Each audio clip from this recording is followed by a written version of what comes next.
নির্বাচন প্রচারের সময় এসেছিলাম, তখন দেখেছিলাম যে রাস্তার কি অবস্থা, এবং আপনারা সেটা বলেছিলেন, আমি দেখেছিলাম। এবং তখন যারা যারা এখানে উপস্থিত আছেন তাদের মনে থাকবে, আমি তখনও কিন্তু বলেছিলাম যে আমি অনেকবার কমপ্লেন করেছি, অনেকবার এরকে জানিয়েছি, আমার তরফ থেকে এটা আমার হাতে নিয়ে আমি অনুরোধ করে করে আনবো, এবং ভোটের সঙ্গে কোনো সম্পর্কিত নয়, আমার প্রতিশ্রুতি আমি রাস্তা করে দেওয়ার চেষ্টা করব। এবং সেই রাস্তা মন্ত্রীকে ধরেছি,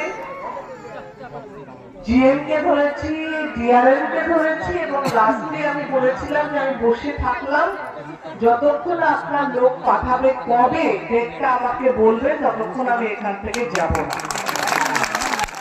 এবং তখন ওরা আমাকে 10 মিনিটের মধ্যে টাইম বলেছিল যে কালকে যাচ্ছে আমার লোক, গিয়ে সার্ভে করে আসবে। এবং এটা অনেক বড় রাস্তা না, 5 কিলোমিটার 7 কিলোমিটার, তো এত বড় রাস্তা। এবং ওরা কথা রেখেছে, পরের দিন লোক পাঠিয়েছে। আমি তখনই সঙ্গে সঙ্গে আমাদের দলে যারা যারা এখানে আছে প্রত্যেককে ফোন করে করে জিজ্ঞেস করেছি, যাচ্ছে তো, তোমরা থাকবে, গেল কিনা দেখো।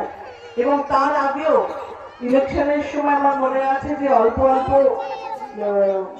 কিছু সুটকি টুটকি ফেলে অন্তত সমান রাস্তা করার জন্য আমি বলেছিলাম, সেটাও আমার দাদা ফোন করে জানতাম করেছো কি করেছো কি।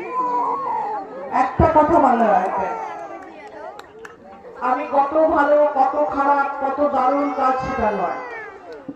আমি সবসময় বলেছি, আমি যখন কথা দিই সেটার মধ্যে কোনো মিথ্যে থাকে না। আমি বারবার বলি যে মিথ্যে প্রতিশ্রুতি আমি না ভোট চাওয়ার জন্য দিই, না মিথ্যে শ্রুতি আমি জীবনের জন্য দিই, না আমি বন্ধুত্ব রাখার জন্য দিই, না সম্পর্ক রাখার জন্য।